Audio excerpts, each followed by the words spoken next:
Hi hello guys very good morning. ಎಲ್ಲರೂ ಹೇಗಿದ್ದೀರಾ? I hope ಎಲ್ಲರೂ ಚೆನ್ನಾಗಿದ್ದೀರಾ ಅಂತ ಅಂದ್ಕೊಳ್ತಾ ಇದ್ದೀನಿ. So welcome back to Lakshmi Lokesh YouTube channel guys. ಇವತ್ತು ವ್ಲಾಗ್ ಸ್ಟಾರ್ಟ್ ಮಾಡ್ತಾ ಇರೋ ಟೈಮಿಂಗ್ಸ್ ಬಂದು ಬೆಳಗ್ಗೆ 9 ಗಂಟೆಯಿಂದ ಸ್ಟಾರ್ಟ್ ಮಾಡ್ತಾ ಇದ್ದೀನಿ. ಸೊ ಇವತ್ತಂತೂ ಸಿಕ್ಕಾಪಟ್ಟೆ ಬೇಜಾರಲ್ಲಿದ್ದೀನಿ, ಸಿಕ್ಕಾಪಟ್ಟೆ ಆಗ್ತಾಯಿದೆ. ಯಾಕೆ ಏನು ಅಂತ ಈಗಾಗಲೇ ನಿಮಗೆ ನನ್ನ ತಮ್ಮನೇಲಿ ನೋಡಿದ ತಕ್ಷಣ ಗೊತ್ತಾಗಿರುತ್ತೆ ಗೈಸ್ ಏನಾಯಿತು ಯಾಕೆ ಅಂತ ಹೇಳಿ. ಲಾಸ್ಟ್ ಟೈಮ್ ನಾನೊಂದು ವ್ಲಾಗ್ ಮಾಡಿದ್ದೆ, ಲವ್ ಮ್ಯಾರೇಜ್ ಮಾಡ್ಕೊಂಡಿದ್ದಕ್ಕೆ ಈ ಸ್ಥಿತಿ ಆಯಿತು ಅಂತ ಹೇಳಿ. ಅದಕ್ಕೆ ತುಂಬ ಜನ ರೆಸ್ಪಾನ್ಸ್ ಮಾಡಿದ್ದೀರಾ, ತುಂಬ ಜನ ಕಮೆಂಟು ಕೂಡ ಮಾಡಿದ್ದೀರಾ. ಅದರಲ್ಲಿ ಒಂದಷ್ಟು ಜನ ಒಂದೊಂದು ಕ್ವಶನ್ಸು ಕೂಡ ಕೇಳಿದ್ದೀರಾ, ಅದಕ್ಕೆಲ್ಲ ಕ್ಲಾರಿಫೈ ಕೊಡ್ತೀನಿ. ಅದಕ್ಕೂ ಮುಂಚೆ ಇವತ್ತಿನ ವ್ಲಾಗಲ್ಲಿ ನಿಮ್ಗೊಂದು ಇಂಪಾರ್ಟೆಂಟ್ ವಿಷಯನ ತಿಳಿಸ್ಬೇಕು. ಅದರದ್ದು ಇದು ಪಾರ್ಟ್ 2 ವ್ಲಾಗ್ ಆಗಿರುತ್ತೆ ಗೈಸ್. ಆಲ್ಮೋಸ್ಟ್ ನಿಮಗೆ ನನ್ನ ಫೇಸು, ನನ್ನ ಇದು ನೋಡಿದ್ರೇ ನಿಮಗೆ ಅರ್ಥ ಆಗಿರುತ್ತೆ. ಸೊ ಬನ್ನಿ ಗೈಸ್, ಇವತ್ತು ಆ್ಯಕ್ಚುಲಿ ಅದನ್ನು ಪಾರ್ಟ್ 2 ವಿಡಿಯೋಸ್ನ ಕಂಟಿನ್ಯೂ ಮಾಡ್ತೀನಿ. ಲಾಸ್ಟ್ ಟೈಮ್ ಶೇರ್ ಮಾಡಿದ್ದಂಗೆ ಇವತ್ತಿಗೆ. ಸೊ ಇವತ್ತಿಗೆ ಆ್ಯಕ್ಚುಲಿ ಆ ಹುಡುಗ ತೀರ್ಕೊಂಡ ಗೈಸ್. ಇವತ್ತು ಅಂತ ಹೇಳಿದ್ರೆ ನಿನ್ನೆ ನೈಟು ಆ ಹುಡುಗ ತೀರ್ಕೊಂಡ. ಸಿಕ್ಕಾಪಟ್ಟೆ ಬೇಜಾರಾಗ್ತಿದೆ ನನಗೆ. ನಿನ್ನೆ ನೈಟು ತೀರ್ಕೊಂಡ ಅಂತ ಹೇಳಿ ನಮಗೆ ಗೊತ್ತಾಗಿದ್ದು ಆಲ್ಮೋಸ್ಟ್ ಸಂಜೆನೇ ತೀರ್ಕೊಂಡ್ರು, ಒಂದು 4:30-5 ಗಂಟೆ ಸುಮಾರಂಗೆ. ಸೊ ನನಗದು ಗೊತ್ತಾಗಿದ್ದು 6 ಗಂಟೆಗೆ ಗೊತ್ತಾಯಿತು. ನಾನು ನಮ್ಮ ಮನೆಯವರು ಮತ್ತು ನನ್ನ ಫ್ರೆಂಡ್ಸ್ ಒಂದು 4-5 ಜನ ಇದ್ದಾರೆ ಇಲ್ಲಿರೋರೆ. ಸೊ ಆ ಹುಡುಗಿ ನನಗೆ ಜಸ್ಟ್ ಅಂಗಡೀಲಿ ಪರಿಚಯ ಆಗಿದ್ದಂಥ ಹುಡುಗಿ ಅಷ್ಟೇ. ನನಗೆ ಇಷ್ಟು ನೋವಾಗ್ತಿದೆ ಅಂದರೆ ಇನ್ನು ಅವ್ರ ತಂದೆ ತಾಯಿಗೆ ಎಷ್ಟು ನೋವಾಗ್ತಿದೆ ಅನ್ನೋದನ್ನು ನನಗೆ ಇಮ್ಯಾಜಿನ್ ಮಾಡ್ಕೊಳಕ್ಕಾಗ್ತಿಲ್ಲ. ಆ ಥರದ್ರಲ್ಲಿ ಆ ಹುಡುಗಿ ನಿನ್ನೆ ಸತ್ತಿದ್ದಾಳೆ ಅಂತ ಹೇಳಿ ಒಬ್ಬರು ಸಮಾಧಾನ ಮಾಡೋರು ಸಿಗಲಿಲ್ಲ ಗೈಸ್. ಎಂತೆಂಥ ಮಾತಾಡ್ತಿದ್ರು ಅಂತ ಹೇಳಿದ್ರೆ ಒಂದೊಂದಾಗೆ ಹೇಳ್ತೀನಿ ನೋಡಿ. ಅದಾದಮೇಲೆ ನಾನು ಲಾಸ್ಟಲ್ಲಿ ಕಮೆಂಟ್ ಮಾಡಿರೋರಿಗೂ ಕೂಡ ಉತ್ತರ ಕೊಡ್ತೀನಿ. ನಿನ್ನೆ ನಾವು ಸಾವು ನೋಡೋಕ್ಕೆ ಹೋದಾಗ ನಾನು ಅವಳನ್ನ ಸಮಾಧಾನ ಮಾಡೋಕ್ಕೂ ಹೋಗಿಲ್ಲ ಗೈಸ್. ಅಳಬೇಡ, ಸುಮ್ಮನಿರು, ಹೋಗ್ಲಿ ಸಮಾಧಾನ ಮಾಡ್ಕೊ ಅಂತಲೂ ನಾನು ಹೇಳಿಲ್ಲ. ಯಾಕೆಂದರೆ ಅವಳು ನೋವನ್ನ ಅವಳು ಈಚೆ ತೆಗೆದು ಹಾಕಿದಾಗ್ಲೇ ಅದ್ರ ಭಾರ ಅವಳಿಗೆ ಕಡಿಮೆ ಆಗೋದು. ಸೊ ಸುಮ್ಮನೆ ಅದನ್ನು ನಾವು ಹೇಳಿದಷ್ಟು ಈಸಿ ಅಲ್ಲ. ಅಳಬೇಡ ಅಂದರೆ ಅಳಲ್ಲ, ಅವಳಿಗೆ ಇನ್ನೂ ದುಃಖ ಜಾಸ್ತಿ ಆಗುತ್ತೆ. ಸೊ ಹಾಗಾಗಿ ನಾನು ದೂರದಿಂದ ನೋಡಿಕೊಂಡು ಒಂದು ಸ್ವಲ್ಪ ಅವಳ ಪಕ್ಕದಲ್ಲಿ ಕೂತ್ಕೊಂಡು ಸಮಾಧಾನ ಮಾಡಿ ಬಂದೆ. ಆ ಟೈಮಲ್ಲಿ ಆ ಹುಡುಗಿಗೆ ಯಾರಾದರೂ ಜೊತೆಲಿರೋರು ಅವಳಿಗೆ ಧೈರ್ಯ ತುಂಬೋರಾದರೂ ಒಬ್ಬರು ಕೂತಿರ್ಬೇಕಾಗಿತ್ತು. ಬಟ್ ಆದರೆ ಅಲ್ಲಿ ಸಿಕ್ಕಾಪಟ್ಟೆ ನನಗೆ ಹರ್ಟ್ ಆಯಿತು. ಸೊ ಆ ಹುಡುಗಿಗೆ ಯಾರೂ ಧೈರ್ಯ ತುಂಬೋರು ಇರಲಿಲ್ಲ. ಅದ್ರ ಬದಲು ಆ ಹುಡುಗಿಗೆ ಎಂತೆಂಥ ಮಾತಾಡ್ತಿದ್ರು ಅಂತ ಹೇಳಿದ್ರೆ, ನನ್ನ ಮಗ ಅಲ್ಲಿ ಅವ್ರ ರಿಲೇಟಿವ್ಸ್ ಯಾರ್ಯಾರಿದ್ರು, ಅವ್ರ ಅತ್ತೆದಿರೋ, ಅವರು ಚಿಕ್ಕಮ್ಮಂದಿರೋ, ಅವರೆಲ್ಲ ಮಾತಾಡ್ತಿದ್ರು ಅಂತ ಹೇಳಿದ್ರೆ, ನನ್ನ ಮಗ ಸಾಯೋದಕ್ಕೆ ನೀನೇ ಕಾರಣ, ನನ್ನ ಮಗ ನಿನ್ನಿಂದನೇ ಆಗಿದ್ದು, ಇಷ್ಟು ದಿನ ನೀನು ಏನು ಮಾಡ್ತಾಯಿದ್ದೆ, ಇಷ್ಟು ದಿನ ನಮ್ಗೆ ಯಾಕೆ ತಿಳಿಸ್ಲಿಲ್ಲ, ಇಷ್ಟೊಂದು ಹಾಳು ಮಾಡಿದ್ಯಾ, ಡ್ರಿಂಕ್ಸ್ ಮಾಡಿ ಕುಡಿಯೋವರೆಗೂ ನೀನು ಏನು ಮಾಡ್ತಾಯಿದ್ದೆ, ಡ್ರಿಂಕ್ಸ್ ಮಾಡ್ತಾರೆ, ನಮ್ಮ ಗಂಡಂದಿರು ಡ್ರಿಂಕ್ಸ್ ಮಾಡ್ತಾರೆ, ಆದರೆ ನನ್ನ ಗಂಡ ಬದುಕಿಲ್ವಾ, ನಿನ್ಗೆ ಯಾಕೆ ಹಿಂಗಾದೆ ಅಂತ. ನನಗೆ ಅವಾಗ ಏನನ್ನಿಸ್ತು ಅಂದರೆ, ಏನಾದರೂ ಮದುವೆ ಆದಮೇಲೆ ಏನಾದರೂ ಒಂದು ತಪ್ಪಾಗಿಬಿಟ್ರೆ ಅದಕ್ಕೆಲ್ಲ ಕಾರಣ ಹೆಂಡ್ತೀನಿ ಅಂತ ಹುಡುಕ್ತಾರಲ್ಲ ಅಂತ ಹೇಳ್ತಾಳೆ. ಅವ್ರಿಗೆಲ್ಲ ನನ್ನ ಬ್ಲಾಗ್ ನೋಡೋರು ಅದರಲ್ಲಿ ತುಂಬ ಜನ ಇದ್ದಾರೆ. ಅವ್ರಿಗೆ ನಾನು ಕೇಳ್ತೀನಿ ಡೈರೆಕ್ಟಾಗಿ.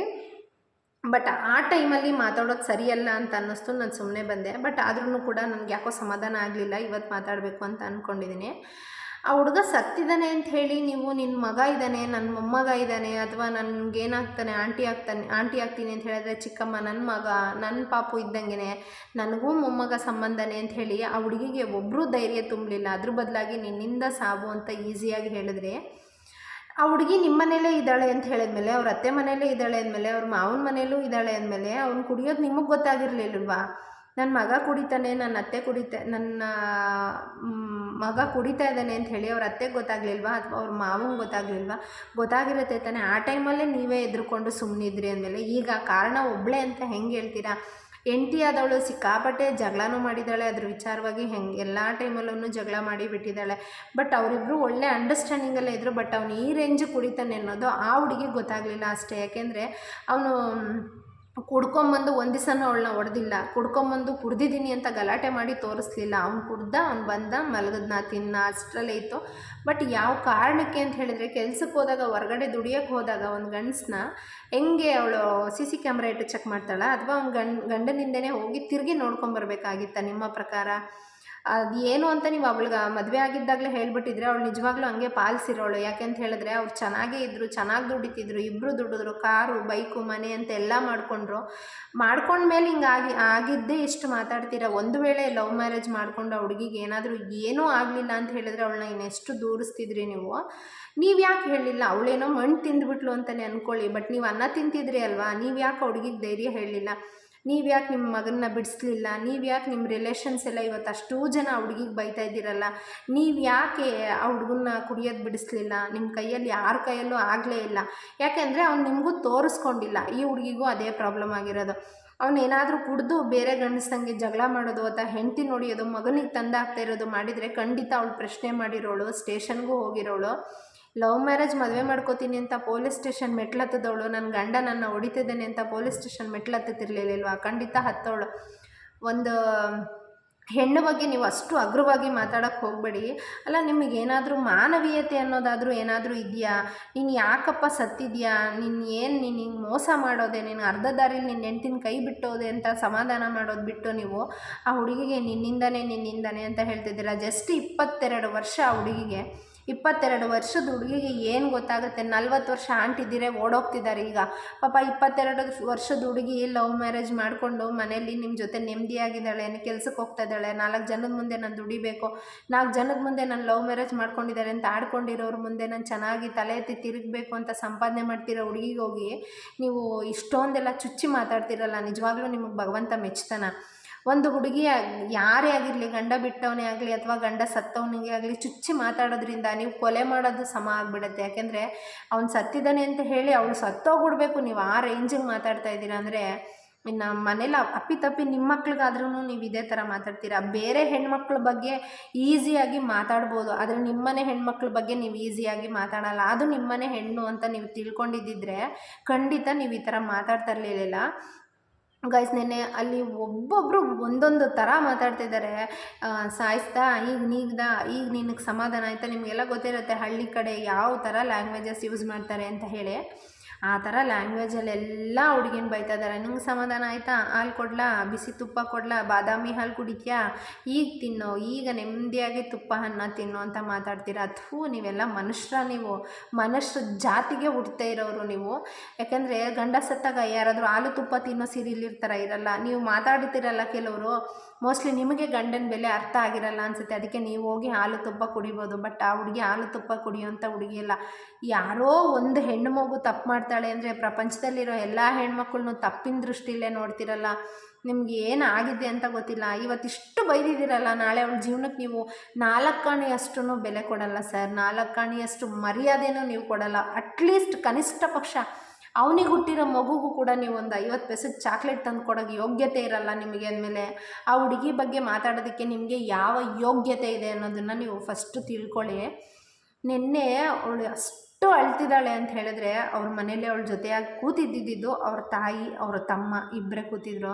ಯಾಕೆಂದರೆ ಅವ್ರ ತಂದೆಗೆ ಸಿಕ್ಕಾಪಟ್ಟೆ ಬೇಜಾರಾಗಿತ್ತು. ನನ್ನ ಮಗಳ ಜೀವನ ಹಿಂಗಾಯ್ತಲ್ಲ, ಪ್ರತಿಯೊಬ್ಬ ತಂದೆಗೂ ಕೂಡ ಅದೇ ಆಗೋದು. ನನ್ನ ಮಗಳ ಜೀವನ ಹಿಂಗಾಯ್ತಲ್ಲ, ನನ್ನ ಮಗಳು ಇನ್ನು ಲೈಫ್ ಲಾಂಗ್ ಈ ಥರನೇ ಉಳಿದು ಬಿಡ್ತಾಳ ಅನ್ನೋ ನೋವಲ್ಲಿ ಅವ್ನ ತಂದೆ ಇದ್ದರೆ. ಬಟ್ ನೀವೇನು ಮಾಡಿದ್ರಿ ಅಂದರೆ ಅವ್ರು ಅಳೋದನ್ನು ನೀವು ಮಿಸ್ಯೂಸ್ ಮಾಡಿಕೊಂಡು ಅವಳ ಬಗ್ಗೆ ಎಷ್ಟು ಕೋಪ ಇತ್ತೋ ನಿಮಗೆ.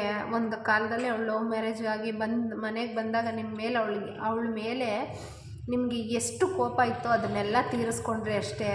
ದಯವಿಟ್ಟು ಒಂದು ಹುಡುಗಿಗೆ ನೀವು ಮಾತಾಡಬೇಕಾ, ಚೆನ್ನಾಗಿದ್ದಾಗ ಹೋಗಿ ಮಾತಾಡಿ. ನೀನು ತಪ್ಪು ಮಾಡಿಬಿಟ್ಟೆ ಅಮ್ಮ, ನೀನು ಅವಾಗ ತಿಳಿಸ್ಬೇಕಾಗಿತ್ತು. ಒಂದು ವೇಳೆ ನಿಮಗೆ ನಿಜವಾಗ್ಲೂ ಗೊತ್ತಿರಲಿಲ್ಲ ಅಂದಿದ್ರೆ ನೀನು ಅವತ್ತು ನನಗೆ ತಿಳಿಸ್ಬೇಕಾಗಿತ್ತು. ನನಗೆ ಎದುರವನವನು, ನಾನು ದಂಡಿಸ್ತಿದ್ದೆ ಅಂತ ನೀವು ಕೇಳ್ಬೋದಾಗಿತ್ತು. ಜೀವನ ಮಾಡೋಕ್ಕೆ ನೀವು ಬರಲಿಲ್ಲ, ಜೀವನ ರೂಪಿಸೋಕ್ಕೆ ನೀವು ಬರಲಿಲ್ಲ, ಜೀವನದ ದಾರಿ ತೋರ್ಸೋಕ್ಕೆ ನೀವು ಬರಲಿಲ್ಲ. ಈಗ ಹೆಣ ಎತ್ತಾಕೋಕ್ಕೂ ನಿಮ್ಮ ಕೈಯಿಂದ ಆಗಲ್ಲ, ಮಾತಾಡ್ತೀರ ಅಷ್ಟೇ ನೀವು ಹೆಣ್ಮಕ್ಳು. ಬಟ್ ಒಂದು ಹೆಣ್ಣಾಗಿ ಒಂದು ಹೆಣ್ಮಕ್ಳ ಬಗ್ಗೆ ಇಷ್ಟು ಕೆಟ್ಟವಾಗಿ ಮಾತಾಡ್ತಾರೆ ಅಂತ ನಾನು ಅಂದ್ಕೊಂಡೇ ಇರಲಿಲ್ಲ. ಎತ್ತಾಕೋಕ್ಕೂ ನಿಮ್ಮ ಕೈಯಲ್ಲಿ ಆಗಲ್ಲ ಅಂದಮೇಲೆ ನೀವು ಅವಳ ಬಗ್ಗೆ ಮಾತಾಡೋದಕ್ಕೆ ನಿಮಗೆ ಏನು ಯೋಗ್ಯತೆ ಇದೆಯೋ ನನಗಂತೂ ಗೊತ್ತಿಲ್ಲ. ಪಾಪ ಹುಡುಗಿ ಬರೀ 22 ವರ್ಷ ಇಷ್ಟು ಚಿಕ್ಕ ವಯಸ್ಸಿಗೆ ಹಿಂಗೆ ಕಳ್ಕೊಂಡಿದ್ದಾಳೆ ಅಂದರೆ ಅವಳಿಗೂ ಅಷ್ಟೇ ನೋವಿರುತ್ತೆ. ನಾಳೆ ದಿವಸ ಬೇರೆ ಯಾರನ್ನ ಗಂಡ ಹೆಂಡತಿ ಒಂದು ಬೈಕಲ್ಲಿ ಹೋಗ್ತಿದ್ರೆ ಅವ್ರು ಹಂಗೆ ಹೋಗ್ತಿದ್ದಾರಲ್ಲ, ನಾನು ಹಂಗೆ ಹೋಗ್ತಿಲ್ಲ ಅನ್ನೋ ನೋವು ಅವಳಿಗೆ ಅಷ್ಟೇ ಕಾಡುತ್ತೆ. ಸಾಧ್ಯ ಆದರೆ ಅವಳಿಗೆ ಸಮಾಧಾನ ಮಾಡಿ, ನೀವು ಈ ಥರ ಎಲ್ಲ ಮಾತಾಡೋಕ್ಕೆ ಹೋಗ್ಬೇಡಿ, ಅವಳಿಂದ ಸತ್ತಿಲ್ಲ, ಅವನಾಗಿ ಅವ್ನು ಮಾಡ್ಕೊಂಡು ಸತ್ತ. ಯಾರು ಹೇಳಿದ್ರು ಅವ್ನಿಗೆ ಅಷ್ಟೊಂದು ಕುಡಿ ಏನು ಅಂತ ಹೇಳಿ? ಯಾರೂ ಹೇಳಿಲ್ಲ. ಅವ್ನು ಕುಡ್ದ ಸತ್ಬಿಟ್ಟ. ಬಟ್ ಆದರೆ ಅವ್ನು ಹೆಂಡ್ತಿದ್ದು ಎಷ್ಟು ಯೋಚನೆ ಮಾಡಲಿಲ್ಲ. ಲವ್ ಮಾಡಿ ಮದುವೆ ಆದಾಗ ಅವ್ನಿಗೆ ಯಾವ ಜೋಶ್ ಇತ್ತೋ, ನನ್ನ ಹೆಂಡ್ತಿನ ನಾನು ಕೊನೆವರೆಗೂ ಸಾಕಬೇಕು ಅನ್ನೋ ಜೋಶ್ ಅವ್ನಿಗೆ ಇರಲೇಬೇಕಾಗಿತ್ತು. ದಯವಿಟ್ಟು ಹೆಣ್ಮಕ್ಳಿಗೆ, ಅದರಲ್ಲೂ ಆ ಸಿಚುವೇಷನಲ್ಲಿ ಗಂಡನ ಮುಂದೆ ಅಳ್ತಿರೋ ಹುಡುಗಿನ ನೀವು ಅಷ್ಟು ಜನ ಮಾನವಾಗಿ ಬೈತಾ ಇದ್ದೀರಾ ಅಂದರೆ ಅವಳಿಗೆ ಎಷ್ಟು ನೋವಾಗಿರುತ್ತೆ ಅನ್ನೋದನ್ನು ಅರ್ಥ ಮಾಡ್ಕೊಳ್ಳಿ. ನಿಮಗೆ ಮಾತಾಡಲೇಬೇಕು ಅಂತ ಅನಿಸುತ್ತಾ? ನೀವು ಮಾಡಿದ ಕರ್ಮ, ಅವ್ರು ಮಾಡಿದ ಕರ್ಮ, ಒಂದು ವೇಳೆ ಅವಳೇ ಮಾಡಿದ್ರು ಭಗವಂತ ಅನ್ನೋನು ಇದನ್ನು ಅವ್ನು ಲೆಕ್ಕಾಚಾರ ಆಗ್ತಾನೆ. ಮನೆಗೆ ಬಂದು ಮಾತಾಡ್ರಿ, ಹೆಣ್ಣದ ಮುಂದೆ ಮಾತಾಡ್ತೀರಾ, ನಿಮಗೆ ನಾಚಿಕೆ ಆಗಲ್ವಾ? ಮಾನ ಮರ್ಯಾದೆ ಇಲ್ವಾ ನಿಮಗೆ ಅನ್ನೋದೇ ನನಗೆ ಗೊತ್ತೇ ಇಲ್ಲ. ಇಷ್ಟು ಪ್ರಪಂಚದಲ್ಲಿ ಕೆಟ್ಟದಾಗಿದ್ದಾರೆ ಅನ್ನೋದು ನನಗೆ ದೇವರಾನೇ ಗೊತ್ತಿರಲಿಲ್ಲ ಗೈಸ್. ಯಾಕೆಂದರೆ ಎಂಥ ಕಟಕರಾಗಲಿ ಹೆಣ್ಣದ ಮುಂದೆ ಹೋಗಿ ಮಾತಾಡ್ತಾರೆ ಅಂತ ನಾನು ಅಂದ್ಕೊಂಡಿರಲಿಲ್ಲ. ನಿನ್ನೆ ತಾನೇ ನೋಡಿದೆ. ಸೊ ಅವ್ರ ಊರಿಗೆ ತಗೊಂಡು ಹೋಗಿದ್ದಾರೆ ಇವತ್ತು ಮಣ್ಣು ಮಾಡೋಕ್ಕೆ. ಅವ್ರ ಊರು ತುಂಬ ದೂರ. ಸೊ ನಾನು ಅಲ್ಲಿಗೆ ಹೋಗೋಕ್ಕಾಗಲಿಲ್ಲ. ನಮ್ಮ ಫ್ಯಾಮಿಲಿ ಸಿಚುವೇಶನ್ಸು ಹಾಗೆ ಇರುತ್ತಲ್ವ. ಸೊ ಹಾಗಾಗಿ ಮನೆ ಹತ್ರ ಇದ್ದಾಗಲೇ ಹೋಗಿ ನೋಡ್ಕೊಂಡು ಬಂದೆ. ಅವರ ಆತ್ಮಕ್ಕೆ ಶಾಂತಿ ಸಿಗಲಿ, ದೇವ್ರವ್ಳಿಗೆ ಒಳ್ಳೇದು ಮಾಡಲಿ ಅಂತ ಕೇಳ್ಕೊತೀನಿ. ಮುಂದೆ ದುಡ್ದು ಜೀವನ ಚೆನ್ನಾಗಿ ನಿರೂಪಿಸ್ಕೊಳ್ಳಿ. ಸೊ ಅವಳು ಮದುವೆ ಆಗೋದು ಸೆಕೆಂಡ್ ಒಪಿನಿಯನ್ನು ನನ್ನ ಪ್ರಕಾರ ಒಳ್ಳೆಯದು ಅನಿಸುತ್ತೆ. ಬಟ್ ಆದ್ರೂ ಅದು ಅವ್ರ ಒಪಿನಿಯನ್ನೇ, ಅವ್ರ ಇಷ್ಟ. ಹಾಗೆ ನನಗೊಂದು ಕಮೆಂಟ್ ಮಾಡಿದರು ಸಿಸ್ಟರ್, ಅದು ಲವ್ ಮ್ಯಾರೇಜ್ ಮಾತ್ರ ಅಲ್ಲ, ಅರೇಂಜ್ ಮ್ಯಾರೇಜಲ್ಲೂ ನಡೆಯುತ್ತೆ ಅಂತ. ನಾನು ಆಗಲೇ ಹೇಳ್ದಂಗೆ ಹೌದು ಸಿಸ್ಟರ್, ಅದು ಅರೇಂಜ್ ಮ್ಯಾರೇಜಲ್ಲೂ ಕೂಡ ನಡೆಯುತ್ತೆ, ಇಲ್ಲ ಅಂತ ನಾನು ಹೇಳಲ್ಲ. ಬಟ್ ಅರೇಂಜ್ ಮ್ಯಾರೇಜಲ್ಲಿ ಕೈ ಹಿಡಿತಾರೆ. ಯಾಕೆಂದರೆ ಅವರೇ ನೋಡಿ ಮಾಡಿರ್ತಾರೆ. ಇದು ನಾನು ಮಾಡಿರೋ ತಪ್ಪು, ನನ್ನ ಮಗಳ ಜೀವನ ಹಿಂಗಾಯಿತು ಅಂತ ತಂದೆನೋ ತಾಯಿನೋ ನಮ್ಮನ್ನು ಕರ್ಕೊಂಬಂದು ಸಮಾಧಾನ ಮಾಡಿ ನಮ್ಮನ್ನು ಇಟ್ಕೊತಾರೆ. ಬಟ್ ಲವ್ ಮ್ಯಾರೇಜಲ್ಲಿ ಇಟ್ಕೊಂಡು ಸಮಾಧಾನ ಮಾಡ್ತಾರೆ, ಇಲ್ಲ ಅಂತ ಹೇಳಲ್ಲ. ಬಟ್ ಪ್ರತಿ ಮಾತಲ್ಲೂ ಕೂಡ ನೀನು ಮಾಡ್ಕೊಂಡಿದ್ದಲ್ವ, ನಿನ್ನ ಜೀವನ ನೀನು ಅನುಭವಿಸು ಅಂತ ಹೇಳ್ತಾರೆ. ಆ ನೋವನ್ನು ತಡೆಯೋದಕ್ಕಾಗಲ್ಲ. ಹಾಗೆ ಇನ್ನೊಂದು ಬ್ರದರ್ ಕಮೆಂಟ್ ಮಾಡಿದ್ದಾರೆ, ಇದು ಲವ್ ಮ್ಯಾರೇಜ್ ಪ್ರಾಬ್ಲಮ್ ಅಲ್ಲ, ಡ್ರಿಂಕ್ಸ್ ಪ್ರಾಬ್ಲಮ್ಮು ಅಂತ. ಹೌದು, ಅದು ಡ್ರಿಂಕ್ಸ್ ಪ್ರಾಬ್ಲಮ್ಮೇ ಬ್ರದರ್. ಆದರೆ ನಾನು ಯಾಕೆ ಅದು ಲವ್ ಮ್ಯಾರೇಜ್ ಪ್ರಾಬ್ಲಮ್ಮು ಅಂತ ಹೇಳಿದೆ ಅಂದರೆ, ಅವ್ನು ಲವ್ ಮಾಡಬೇಕಾದ್ರೆ ಏನೂ ಕಲ್ತಿರ್ಲಿಲ್ಲ. ಅವ್ನು ಲವ್ ಮಾಡಬೇಕಾದ್ರೆ ಡ್ರಿಂಕ್ಸ್ ಮಾಡ್ತಾನೆ ಅಂತ ಗೊತ್ತಿದ್ರೆ ನಿಜವಾಗ್ಲೂ ಆ ಹುಡುಗಿ ಸೆಲೆಕ್ಟ್ ಮಾಡ್ಕೊತಿರ್ಲಿಲ್ಲ. ಬಟ್ ಲವ್ ಮಾಡಿ ಒಂದು ಮಗು ಆದಮೇಲೆ ಅವ್ನು ಕಲ್ತಿದ್ದಲ್ವ. ಸೊ ಹಾಗಾಗಿ ಲವ್ ಮ್ಯಾರೇಜ್ ಮಾಡ್ಕೊಂಡ್ಮೇಲೆ ಲೈಫ್ ಲಾಂಗ್ ಅವ್ನು ಹಂಗೆ ಇರಬೇಕಾಗಿತ್ತು, ಲೈಫ್ ಲಾಂಗ್ ಅವ್ನು ಅದೇ ಥರ ನೋಡ್ಕೋಬೇಕಾಗಿತ್ತು. ಲವ್ ಮ್ಯಾರೇಜ್ ಆಗಿ ಇವತ್ತು ಅವಳ ಹಿಂದೆ ಯಾರೂ ಇಲ್ಲ. ಸೊ ಹಾಗಾಗಿ ಲವ್ ಮ್ಯಾರೇಜ್ ಪ್ರಾಬ್ಲಮ್ಮು ಅಂತ ಹೇಳಿದೆ. ಒಂದು ವೇಳೆ ಅರೇಂಜ್ ಮ್ಯಾರೇಜ್ ಆಗಿದ್ದರೆ ಅವಳ ಹಿಂದೆ ಯಾರಾದರೂ ಒಬ್ಬರು ನಿಲ್ತಿದ್ರು ಅನ್ನೋದು ನನ್ನ ಒಪಿನಿಯನ್ನು. ಸೊ ಅವಳ ಜೀವನ ಇನ್ನು ಮುಂದೆ ಹೆಂಗಿರುತ್ತೋ ಏನೋ ಗೊತ್ತಿಲ್ಲ. ನನಗೆ ಜಸ್ಟ್ ಅಂಗಡಿಲಿ ಪರಿಚಯ ಆಗಿದ್ದು ಗೈಸ್. ಅವಳು ನನ್ನ ಅಂಗಡಿಗೆ ಬಂದು ಬಟ್ಟೆ ಅದು ಇದು ತೊಗೊಂಡು ಹೋಗೋರಷ್ಟೇ. ಆ ಥರ ಪರಿಚಯ ಆಗಿದ್ದ ಹುಡುಗಿ ಇವತ್ತು ಹಿಂಗಾಗಿದ್ದಾಳೆ. ಸೊ ಏನು ಹೇಳಬೇಕು ಅನ್ನೋದು ನನಗಿನ್ನೂ ಗೊತ್ತಾಗ್ತಾಯಿಲ್ಲ.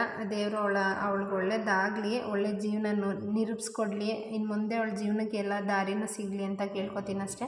ಅದು ಬಿಟ್ಟು ನಾವಿನ್ನೇನು ಮಾಡೋಕ್ಕಾಗಲ್ಲ. ಯಾಕೆಂದರೆ ಮನುಷ್ಯ ಬಾಯಲ್ಲಿ ಹೇಳ್ಬೋದು ಅಷ್ಟೇ ನಿನಗೆ ಒಳ್ಳೇದಾಗಲಿ ಅಂತ, ನಾನಾದ್ರೂ ಅಷ್ಟೇ. ಬಟ್ ನಾನೇನು ತೊಗೊಂಡೋಗಿ ಆ ಹುಡುಗಿಗೆ ಕೊಡೋಕ್ಕಾಗಲ್ಲ. ಯಾಕೆಂತ ಹೇಳಿದ್ರೆ ನಮ್ಮದೇ ಸಾವಿರ ಇರುತ್ತೆ. ಏನೋ ನನ್ನ ಅಂಗಡಿಲಿ ಬಂದು ಒಂದು 10 ರೂಪಾಯಿ 20 ರೂಪಾಯಿ ನಾವು ಬಿಟ್ಟು ಕೊಡ್ಬೋದು, ಬಿಟ್ಟರೆ ಯಾರಿಗೂ ಆಗಲ್ಲ. ಅವ್ರು ಕಷ್ಟಪಡಬೇಕು, ಅವ್ರು ದುಡಿಬೇಕು, ಅವ್ರು ತಿನ್ನಬೇಕು. ಇದೇ ರಿಯಲ್ ಫ್ಯಾಕ್ಟು, ಇದೇ ರಿಯಲ್ ಜೀವನ. ಸೊ ಅವಳ ಜೀವನ ಇವತ್ತಿಗೆ ಮುಗಿದಿದೆ. ಅವ್ರ ಗಂಡ ತೀರ್ಕೊಂಡಿದ್ದಾನೆ. ಏನು ಮಾಡಬೇಕು ಅನ್ನೋದು ಗೊತ್ತಿಲ್ಲ. ಸೊ ಅವಳಿಗೆ ಒಳ್ಳೇದಾಗಲಿ, ಒಳ್ಳೆ ಧೈರ್ಯ ತುಂಬಲಿ, ದೇವರು ಅವಳನ್ನ ಕಾಪಾಡಲಿ ಅಂತ ಕೇಳ್ಕೊತೀನಿ ಗೈಸ್. ಸೊ ಇವತ್ತಿನ ವ್ಲಾಗ್ ಇಲ್ಲಿಗೆ ಮುಗಿಸ್ತಾ ಇದ್ದೀನಿ. ನನಗೆ ಮಾತಾಡೋದಕ್ಕೂ ಸಿಕ್ಕಾಪಟ್ಟೆ ಬೇಜಾರಾಗ್ತಿದೆ. ಜನ ಹೆಂಗೆ ಮಾತಾಡ್ತಾರೆ ಅಂತ. ಕೊನೆಯದಾಗಿ ನಾನು ಮತ್ತೆ ಕೇಳ್ಕೊತಾ ಇದ್ದೀನಿ, ದಯವಿಟ್ಟು ಹೆಣದ ಮುಂದೆ ಹೋಗಿ ಅವ್ರನ್ನ ಮಾತಾಡಿರೋರು ಅವಳಿಗೆ ಆಮೇಲೆ ಹೋಗಿ ಸಮಾಧಾನ ಮಾಡಿ. ಅಟ್ಲೀಸ್ಟ್ ನಿಮ್ಮನ್ನಾದರೂ ನೀವು ಅಂದಿರೋ ಮಾತುಗಳನ್ನಾದರೂ ಮರಿತಾಳೆ, ನೀವು ಅಲ್ಲೊಂದು ಅಲ್ಲೇ ಬಿಟ್ಬಿಡ್ಬೇಡಿ. ಅವಳನ್ನ ಮನೆಗೆ ಹೋಗಿ ಒಂದು ಸಮಾಧಾನ ಮಾಡಿ, ಆ ಕೋಪದಲ್ಲಿ ಮಾತಾಡ್ಬಿಟ್ಟೆ ಬಿಡಮ್ಮ ಅಂಥೇಳಿ ಒಂದು ಸಮಾಧಾನವಾಗಿ ಮಾತಾಡಿ ಅಂತ ಕೇಳ್ಕೊತೀನಿ ಗೈಸ್. ನಾನು ಮಾತಾಡಿದ್ರಲ್ಲಿ ಏನಾದರೂ ತಪ್ಪಿದರೆ ದಯವಿಟ್ಟು ಕ್ಷಮಿಸಿ. ಬಟ್ ನಾನು ಕೋಪದಲ್ಲಿ ಅಥವಾ ಬರದಲ್ಲಿ ಒಂದು ಸ್ವಲ್ಪ ಮಾತಾಡ್ಬಿಟ್ಟಿದ್ದೀನಿ ಅಂತ ಅಂದ್ಕೊಳ್ತೀನಿ. ಬಟ್ ಆದರೆ ನನಗೆ ಅವ್ರನ್ನ ಕೇಳ್ಕೊಳ್ತಾ ಇಲ್ಲ ನನಗೆ ಕ್ಷಮಿಸಿ ಅಂತ. ನನ್ನ ವ್ಯೂವರ್ಸಿಗೆ ಏನಾದರೂ ನಾನು ಯಾಕೆ ಇಷ್ಟು ರ್ಯಾಶಾಗಿ ಮಾತಾಡಿದ್ದೀನಿ ಅಂತ ನಿಮಗೇನಾದರೂ ಹರ್ಟ್ ಆಗಿದರೆ ಸಾರಿ ಗೈಸ್. ಇವತ್ತಿನ ವ್ಲಾಗ್ ಇಲ್ಲಿಗೆ ಮುಗಿಸ್ತಾ ಇದ್ದೀನಿ. ವಿಡಿಯೋ ಇಷ್ಟ ಆಗಿದೆ ಲೈಕ್ ಮಾಡಿ. Thank you.